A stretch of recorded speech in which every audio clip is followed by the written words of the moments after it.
Broadcasting from the commodity capital of the world, Zurich, Switzerland, this is Insider's Guide to Energy.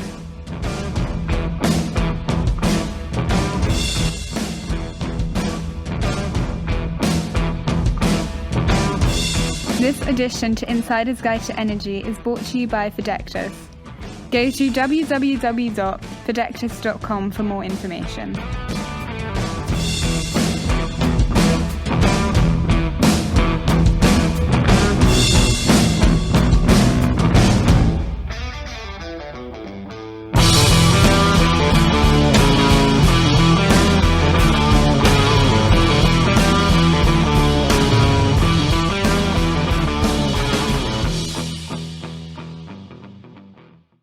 Welcome to Insider's Guide to Energy. I'm your host, Chris Sass, and with me as always is Johan Oberg. Johan, what's going on? Hey, Chris. Another great week in the heat. I'm not going to mention the word air conditioned because this is our daily, weekly discussions of US versus Europe.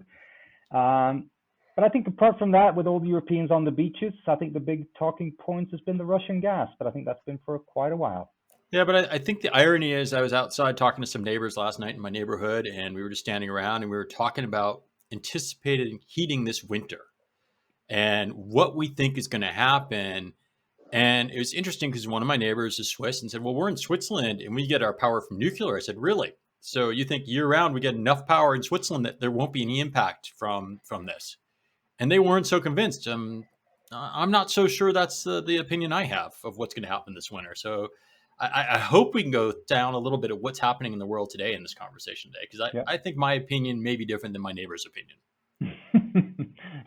Well, probably, and hopefully, I guess we have a little bit more insight to the industry than your neighbor. But the interesting thing is that everyone keeps knowing. Everyone knows about the energy industry, no matter if you're in the industry or outside of the industry. Everyone has an opinion today, which is quite interesting.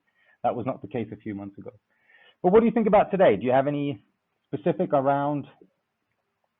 Well, I think we've talked a lot about energy transformation. That's what we talk about. I think coming back from having spent 3 weeks in the US and really being disappointed at not seeing a lot of energy transformation around, except for when I was with professional colleagues at events and the companies actually doing stuff. But the lay people weren't really focused on it when I was out and about with my friends and colleagues. I'm interested to hear what's going to happen and where we think it's going to go, because I was a little disheartened after spending 3 weeks in the US. I was happy to come back and be talking about energy transition again.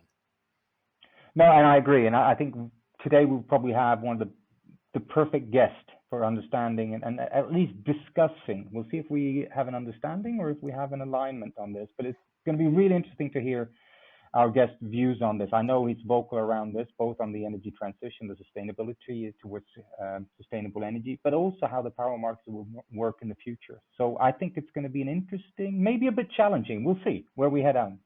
But with that, let's bring on our guest. So welcome to the show, Dr. Christian Jacobsson, CTO of Terawatt Fortum. Welcome to Insider's Guide of Energy. Thank you very much, both of you. It's going to be an interesting discussion for sure. It's great to have you on. And as you know, I've seen many of your keynotes, presentations from technology to energy transition, and they're always very encouraging and sometimes challenging. But as we always say on the show, we know who you are. We have spoken to you. We have done some homework around the topics and your background, but our guest might not. So who is Christian and where do you work? So yes, I'm Christian. I'm Swedish, but I actually work and live in Switzerland since more than 12 years now. I've been in energy for my entire professional career, basically, since 2001. So it's 21 years now. By formation, I'm a particle physicist. So that seems to be something completely different, right? But as a physicist, energy is close to your heart. So when I left academia and said, okay, what am I going to do? Energy was quite an obvious choice. So I've been in 4 different energy companies in 4 different countries across Europe. The trend is sort of moving south. Sweden, Germany, Switzerland. So let's see where we end up. But I've always had a focus on say building mathematical models around energy, and energy transition has been around for my entire career, right? So 10, 20 years, one has been talking about that. It's just recently that it became an awareness with each and everyone on the street because of the geopolitical situation. Yeah. So in terms of your day-to-day job, before we go in and start talking about geopolitics, which I think is a topic that we for sure will cover a little bit, but as a CTO of Fortum, what do you guys do? It's a big company, but the specific parts of your area. Yeah, Fortum plus Uniper, I think, is the third largest in Europe. So it is a big company, and it plays a major part of what's going on right now, especially with Uniper in Germany and the gas situation. But Fortum has always had a very green agenda. So actually, me and my team, we knocked on Fortum's door a couple of years ago and said, this is what we would like to do. This is what we could do for you. So bring us on board. So they said yes, and they opened an office in Zurich because the entire team was situated in Zurich. So since then, we're working on energy transition related topics. And that is, for a, say, traditional energy company, this is quite a major disruption. And especially now when entire Europe say, okay, we need to get rid of this dependence on oil and gas. That just speeds things up enormously. So we are in the right place at the right time, I think, and are allowed to do what we want to do and what we have been working on since many years now. So now it's great. And maybe what's of importance here as well is that we, when we worked in the previous energy company, we were doing everything ourselves. We had a team of 20 people and we said, okay, this is what we're going to do. And we did put a lot of solutions in place related to energy transition. But we saw that it's very, very difficult to make it scale. If you want, say, a green future, whatever you put together needs to scale very well. So since a while now, we are not just an energy company behind what we're doing. We are actually two other companies involved as well. And one is, they're both world class, one in telecommunication and the other one in the space of renewables. So I can't name the companies yet because there's some lawyers and some papers that needs to be signed. But the partnership like this, an energy company, a telecommunication company, and someone who is an expert on renewables is what we think is required to put the proper solutions in place right now. I think that's an interesting part, because what we have seen in and around the show with multiple of our guests is that we're moving from, and slowly, but we're moving from large entities, large companies that did everything on their own to more of this hybrid version where you bring your focus, you bring your capabilities, but you partner up. So the ecosystem will grow and grow and grow. And it's going to be quite interesting to see where this leads us, because energy used to be producing energy. Now everything is energy. So it's going to be quite interesting to see how this ecosystem evolves. But maybe if we just look a little bit back, you touched on it in the beginning, and I want to go back a little bit to it. We talked about the geopolitics, and we always joke about this air conditioner or not, which probably for Europe is not a problem right now. Well, we're sweating, but for Europe, the bigger problem would probably be the winter, when the heating is the main thing. So let's tackle it right away. How do you see this winter? Not long term, short term, but this winter. No, of course, the interesting thing is that it's warmer than ever during the summer in Zurich, at least. I mean, we were hitting 37 degrees a week ago. That's not normal. But people are sort of used to not having an air conditioner, right? So we accept that. But when the winter comes and we might not be able to heat our flats enough, that's going to hurt. And I know that a lot of buildings in Switzerland are still heated with gas and oil. And if there's shortage of that, you can go and buy an electric heater. And if many people are doing that and plugging those in and putting them on at the same time when the temperature goes down, the grid will have severe problems. So that's going to be a test this winter. And I'm not so sure Switzerland is sort of a safe haven when it comes to energy, right? There's hydro, there's nuclear, but there's still a lot of heating with oil and gas. I've heard a couple folks speak about what's happening right now and how the markets are responding. What is this doing to the move to renewables? Is this slowing it down because people are afraid to invest? I mean, investment capital is the more the governments are going to regulate or maybe cap prices or whatever needs to happen, seems to be scaring the investor community. So from your seat, what's happening? This is unfortunately quite a tricky question to answer, but I of course have the answer. But so let me try. Let me try to make this digestible. The energy markets now, the prices are spiking, and that is because it's a marginal price market. The last megawatt needed to supply the power demanded sets the price, and the last megawatt is often given by a gas plant. And gas prices are really high. So that means if you have a production which is hydro or something very cheap, you still get those extremely high revenues. If you have a wind park and you offer that to the market, you have made all your investments. It's a capex thing, right? It's basically no variable costs. So when the wind is blowing and it produces power, you offer that at basically zero cost. You say, I better get something than nothing because I've made my entire investment already. So they offer it at extremely low prices.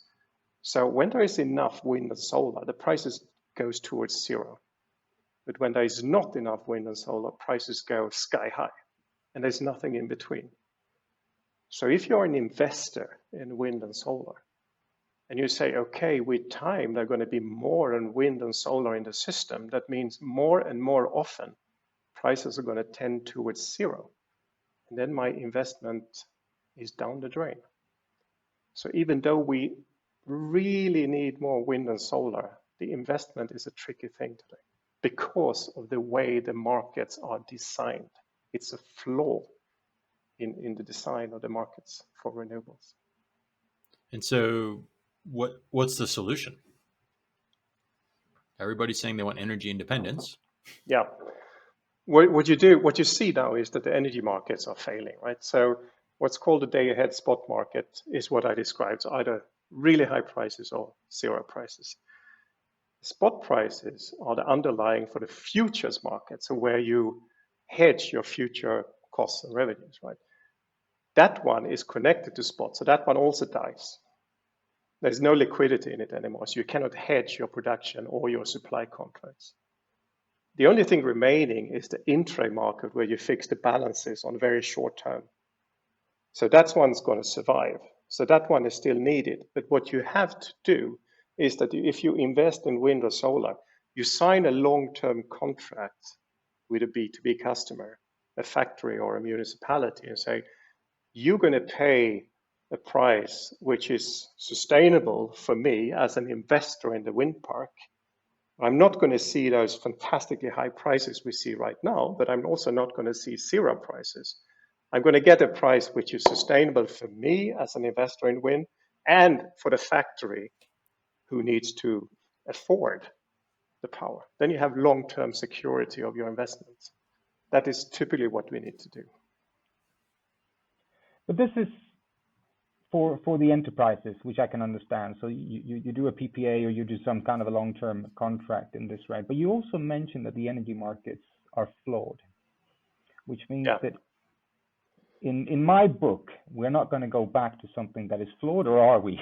Or is it radically going to change the energy markets moving forward as well? I had an interesting discussion with, he was head of market design for Nord Pool.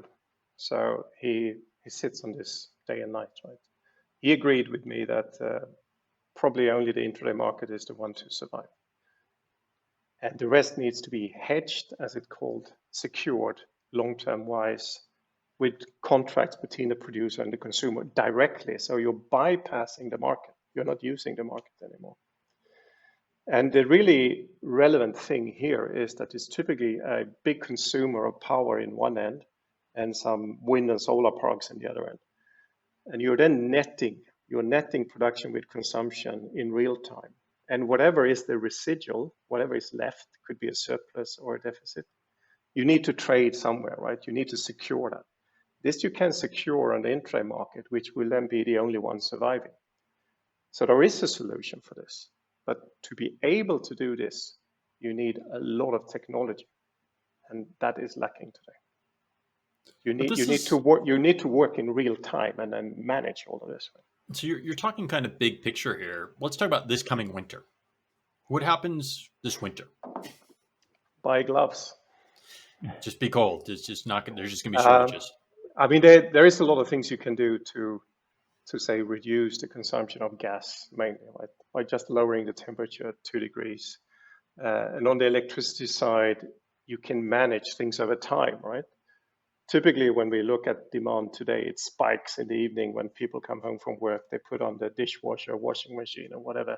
The heat pumps go on at 10 o'clock every evening on a scheduled basis. You can flatten that out over time. Okay, so you're saying demand response is pretty much the only option at the moment for the winter? Yeah, normally you would have a demand response setup which is steered by algorithms and connected devices and everything. That's not going to be in place this winter. Right. So you need to do this more on a voluntary basis somehow. That I think is the only solution for this winter. And then are you seeing reliance then on coal and other technologies or nuclear that might have been shelved? Are you seeing in Europe plants remaining open that probably would have closed or being brought back online because there's of there's a lot of talks about it. I know there's some coal-fired plants in Germany that will be picked up again, right? Just for the winter. But for me, if you look at the geopolitical situation we have that we need to cope with now, we don't know how long it will last. And then we compare it to the climate change and what we need to manage there. Climate change is by far the biggest problem. I mean, it just surpasses everything we have ever experienced. And I think it's completely underestimated by people, by politicians. And there's actually one way of looking at it that I normally test people with a question. So I can actually test you too. We had the ozone hole decades back, right? Affecting especially Australia because it was over the South Pole. And that ozone hole was created by freon gases from refrigerators. We knew that. And we also knew what the solution was. We could replace the freon gases with something else. And we did globally. And then the ozone hole started to mend itself. And is now well underway to go back to what is normal. And it took like 50 years for it to mend itself. So if we just fix the problem, nature solves the problem we have created, right? But for climate change, we are emitting CO2 gas into the atmosphere. And if we would just stop emitting CO2 now, how long time would it take for the atmosphere to go back to what we see as normal? How many years would it take? Go ahead, Johan. I would. If you say 50 for the smaller thing, we're talking hundreds of years. I have no idea, but I would say hundreds of years. That's assuming you have a tipping point and it can go back, right? Exactly. Yeah, that's correct. Which is That could be a tipping point, and then we're all fried. But if we disregard that, it would take between 1,000 and 2,000 years. So every CO2 molecule that goes out there now is one too many. So we will rely on carbon capture in the end. There's no other way. So that comes back a little bit to the ecosystem of solving this. So the energy industry can obviously do its part as moving to renewables, but there are others as well, and we see that a lot of initiatives, maybe not as many as we would like to. But where do you see, if we go back to the pure energy players and the energy market, are we doing the right things slowly or not? But do we see any progress on this? Or I mean, there is Is a it doing more? Is disruption. it more? Yeah. There is a disruption, and that means some are trying to slow things down, and others are pushing, right? So there are these two forces, and at some point you have the tipping point of that one, where one has to go and the other one takes over. So the problem is that the current electricity providers, they are used to own huge power plants, which you can control. There's a knob, more or less. And the consumer side is just passive consumers. So whenever they consume more or less, the production side is fixing the balance. So few big energy producing units, passive consumption. Now we're going to have wind and solar and whatnot all over the place, millions of devices with millions of owners of these devices. So energy will be produced everywhere by everyone. What kind of business model do you have around that? Because you still need to keep the balance. So energy will be produced everywhere, and to make it work, we need storage and flexibility. And storage and flexibility will also be everywhere and owned by everyone. So the really good example is electrification. We say certain things that used, say, gas before is going to use electricity in the future. And typically we have e-mobility, right? E-mobility is batteries on wheels. And there are going to be millions and millions of those batteries everywhere. And they're going to move around, and they're sometimes going to be plugged in and sometimes not. But it's an enormously big storage capacity that we need to find a way to make use of. So a question on electrification, which I think is quite interesting. And I know that you work a lot with the algorithms. Okay, so how do we manage energy? And with your experience from X amount of years ago when the industry was the big assets and you start building modules and algorithms to manage the big ones, how is this going to work when we have millions and millions of small assets, a car, a home battery, a few solar panels on the roof? We're not talking from an algorithm, from a technology point. How are you going to manage this amount of data that also needs to be in real time? We have companies that are good at that. One of our partners I spoke about, they are good at this. They're good at connecting to millions of users' devices. They know how to do this. We as an energy company, we know how to manage energy. So you're going to have, say, a communication layer that reaches millions of devices. And on top of that, you have these energy algorithms that use this information and make sure we take the right decisions and control devices we are connected to. So we're going to have millions of cars, and we're going to say, you're connected now, so you're going to be connected likely for the next 7 hours. We're going to make use of this to balance some renewables we have, right? So these are all done by the algorithms. You're making Johan and I feel like we're back at Ericsson again. So that's both in our pedigree working with telecommunication. Yeah. But yeah, Internet of Things, large things. I think it also brings up, Johan typically talks about who the future players are, right? So that opens the skill set up to other next generation companies that we don't traditionally think of, whether it's a Google or an Amazon or someone like that may end up being in the space because of their software technology and the ability to go there. But the thing is, they do not know energy. I mean, like, no, but they can partner as well. Exactly, that's a partnership, right? So often the question has been, will it be the energy companies who sort of require all those digital skills and can manage the future, or will it be Microsoft or Google who manages energy skills? I think it is a partnership, and that's why we created our partnership. So switching gears a little bit, I mentioned nuclear. We talked about electrification. You're making future plans and renewables and things. Where does that fit into the play in the future? Nuclear. Mm-hmm. I mean, I'm a physicist. I did particle high energy physics. I mean, that is nuclear physics and beyond, right? So I've always been in favor of nuclear power. Everything has its risks, but if you look at statistics, say what kind of damage and collateral damage have we had from nuclear power over the years compared to coal or oil. They're not even in the same league. Nuclear is so much better on every account. But the risks are of a very different nature. And we as humans, we can handle certain risks well and others not.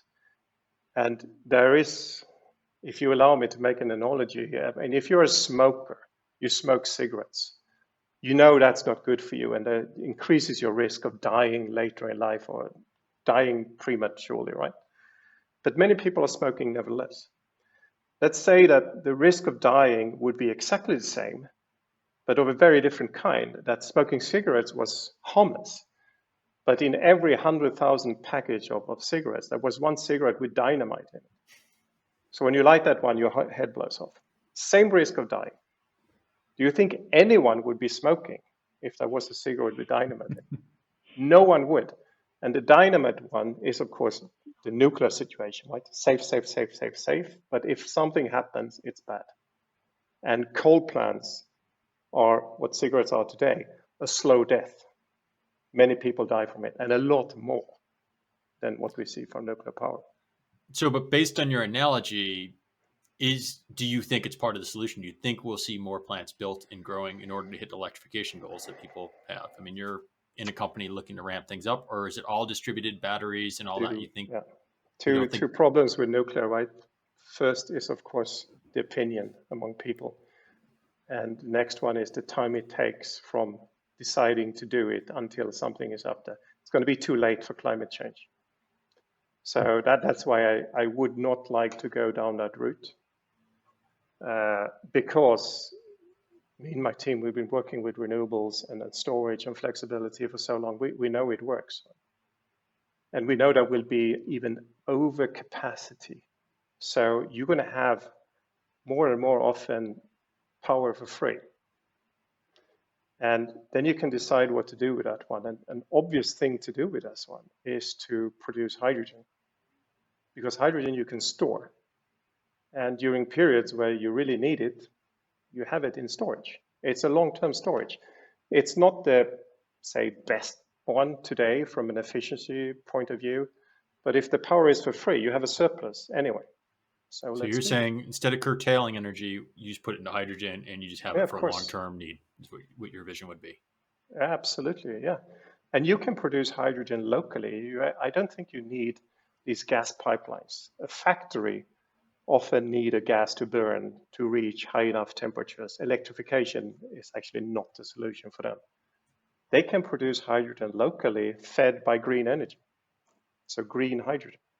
And the price of that is coming down more and more. The efficiency of hydrolyzers is going up. So it's starting to look really interesting. And then what about other storage, like the lithium batteries? Where do they, you talked about e-mobility, right? So there's a bunch of lithium batteries on wheels right now. That's the current technology. Is there grid scale storage on that side today? Do you see it? The first thing you would do is to make sure that you can connect to these batteries on wheels and use them whenever they're standing still, because they're standing still 80 to 90% of the time, right? So typically the model is going to be that you buy a car, but you don't buy the battery. You lease the battery under the condition that whenever the car is parked, connect it and allow someone to use the storage capacity.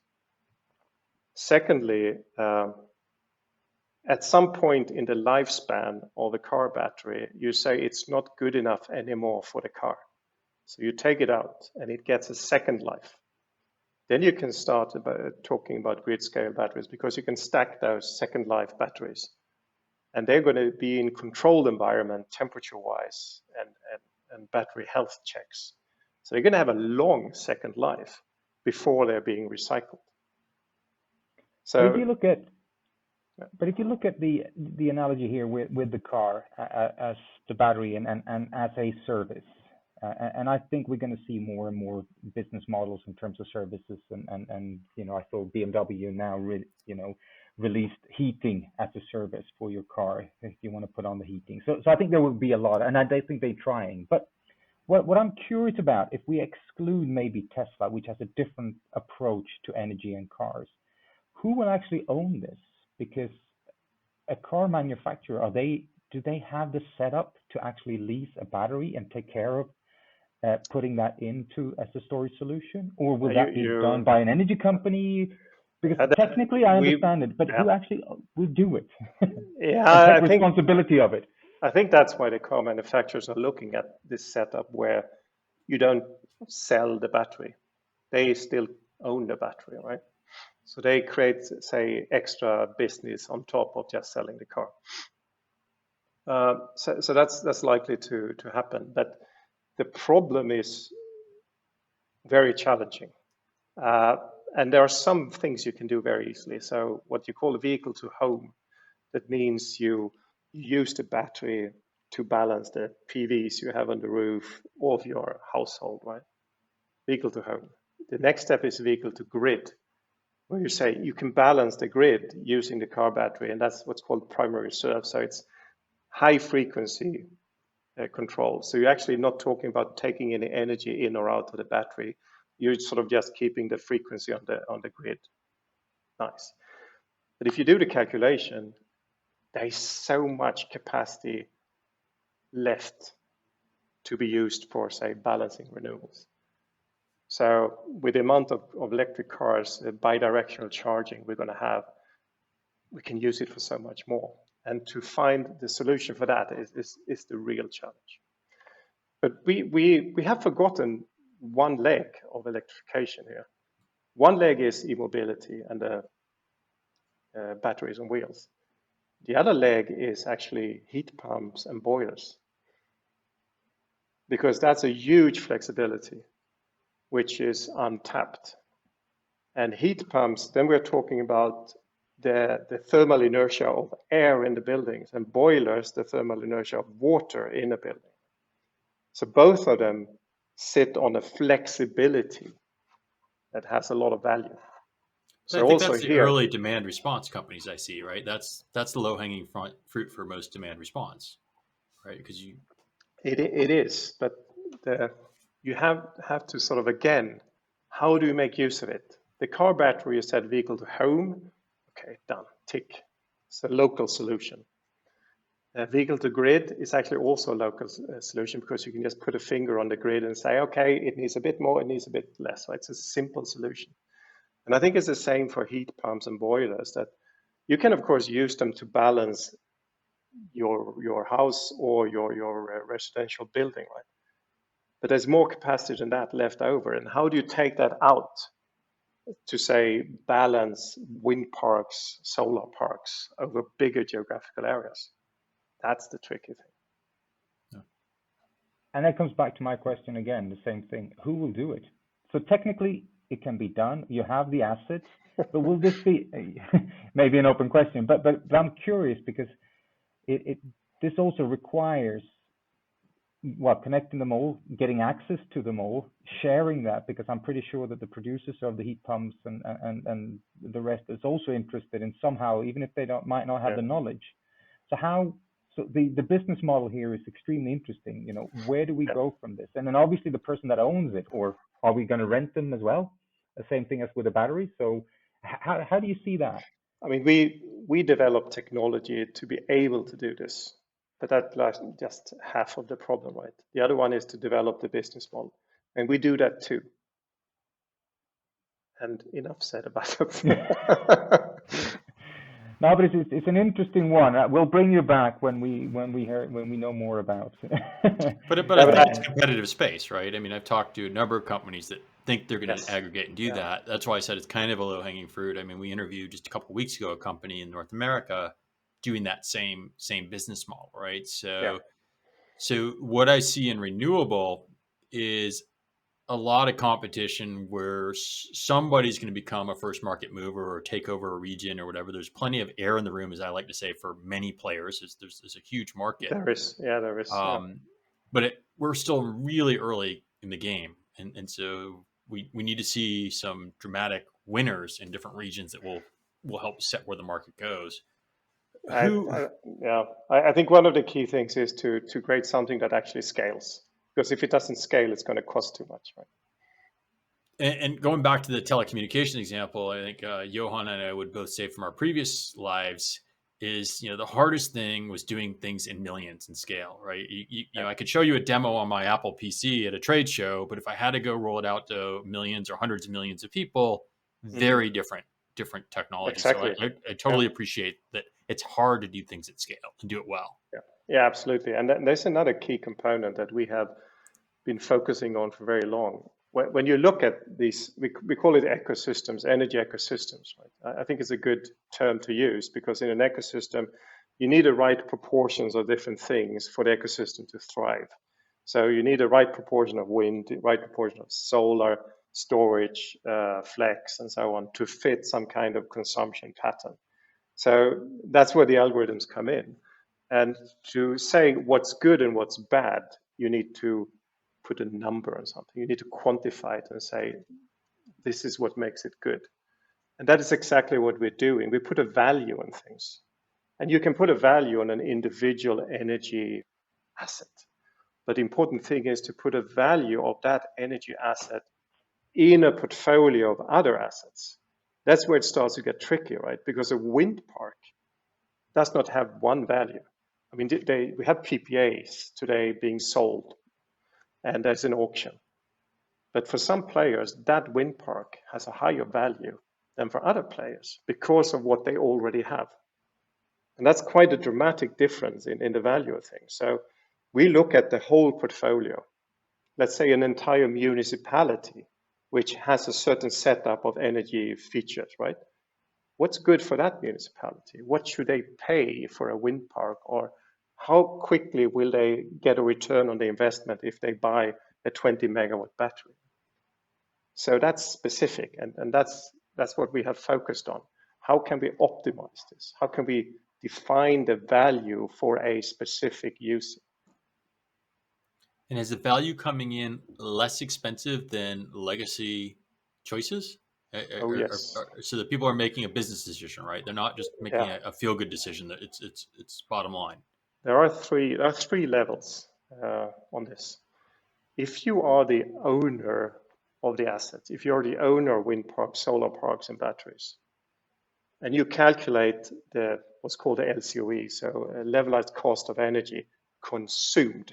So we're saying actually you have a consumption in the bottom, you have a need, right? And you need to satisfy that need completely, secure supply. What is then the cost if you are the owner of these assets? And that comes out below 50 euros per megawatt hour today in, say, Germany.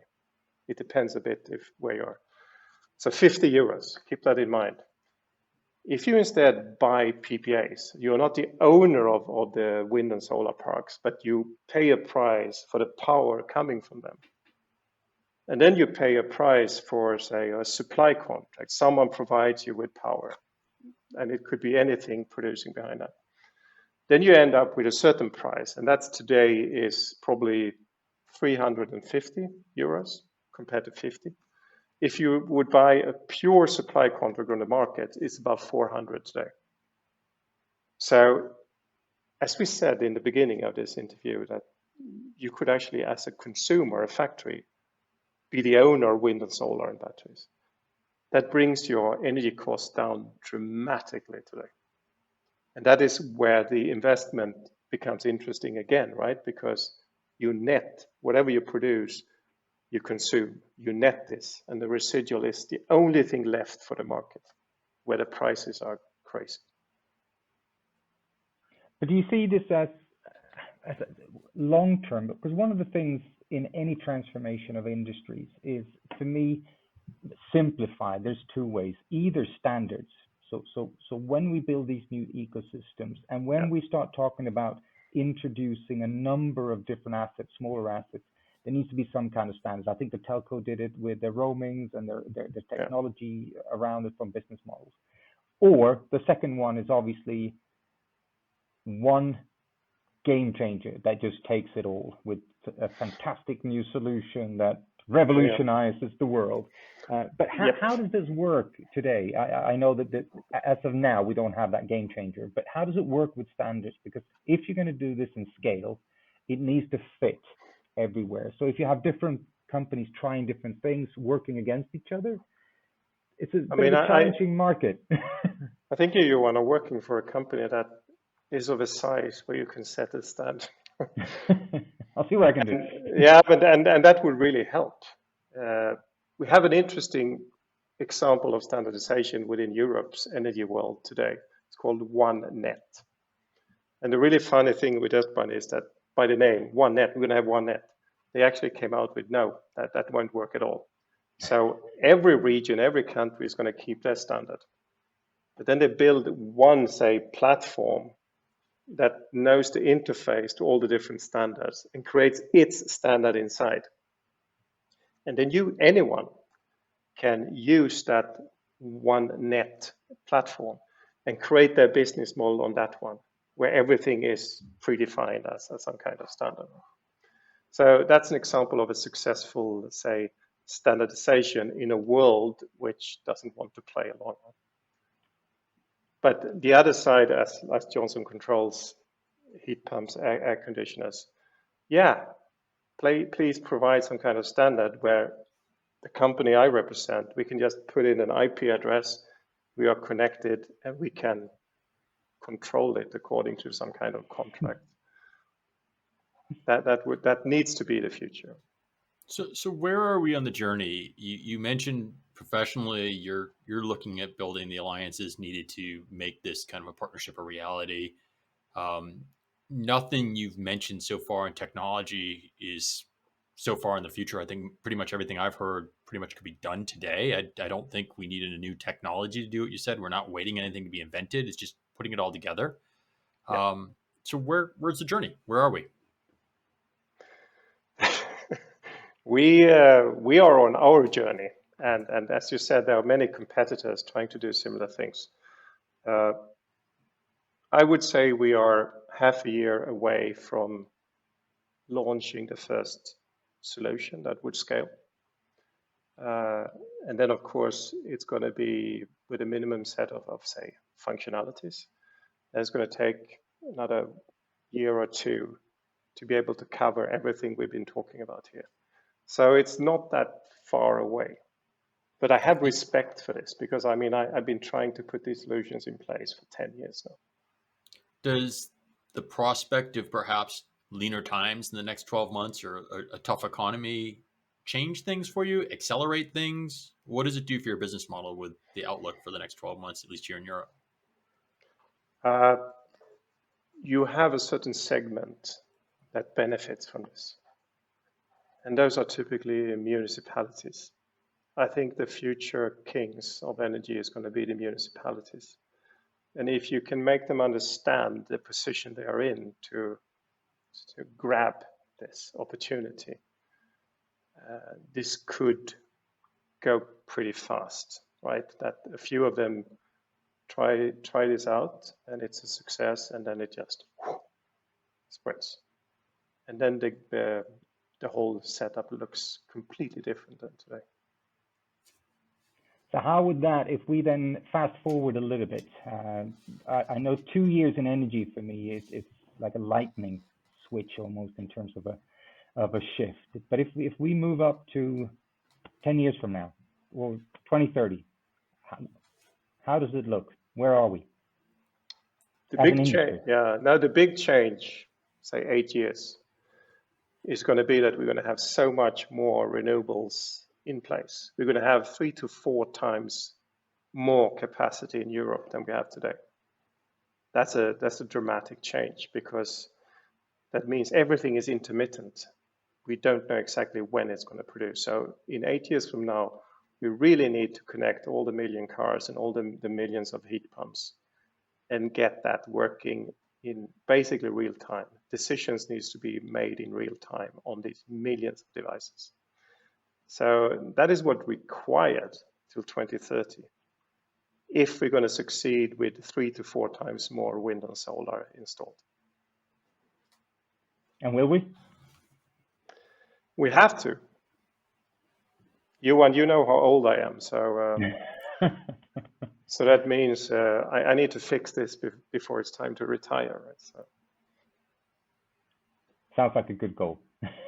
It is a good goal. Yeah. I think we're coming up on time. I thought this was really interesting. I could discuss this for hours and hours in terms of what's happening and what's going on. But Chris, any last thoughts, questions? Yeah, I think Christian's correct in doing things at scale is hard, right? And so, proof of concept compared to doing things at scale are two different things. So if the consortium that you've put together of partners that have those skill sets and the ability to do that, it puts you in a unique place in the market. I think you may be a little overly optimistic on what's going to happen in 7 to 8 years. I'm a bit more pessimistic based on what I'm seeing and the spend going in. I'd love to see it, but I think people will be distracted by the geopolitics and things going on in the near term, that I think it slows things down unless the economics are just such a slam dunk. There is a solution to that, right? Because the politicians who take the decisions, whenever they have a meeting around this, make sure the temperature in the room is 35 degrees. Well, then I get my air conditioned. I always want. Yeah, exactly. So we can't meet in the winter though, because then you wear gloves. Well, you go minus 15, you'll be fine. But I think it's pretty interesting to see where you're going. If I were a young person just getting out of school, got my master's or my MS degree, what should I be focused on? How would they get involved in what you're doing? Where should they be focusing their skills to be a part of this ride? We are picking most of our people from ETH in Zurich. So this is very interesting for them, because they want to do something that is meaningful, and the young people of today, they do understand the severeness of this. And you're looking at programmers, since it's basically a software solution that you're talking about. Are you looking for engineers? What kind of skills should they be looking at school if they want to make a difference? They need a very strong maths and physics background, and they need computer science, data science skills. That's really good. Well, cool. Well, I thank you so much for joining us. I've enjoyed the conversation today. Johan, I'll leave it to you to close up the show today. Well, thank you, Chris. Well, and most of all, thank you, Christian, for joining. I thought it was really interesting. I wish we would touch a little bit more on the technology and the AI and all the rest, but we'll save that for another. That's the secret sauce, okay? Exactly. That's why I wanted to go there. But once again, thanks, Christian, for joining us. And thank you. For our audience, you've been listening to another episode of Insider's Guide to Energy. Make sure you share, like, and engage in our social media channels and our website. And we look forward to hearing from you next week. Thank you very much.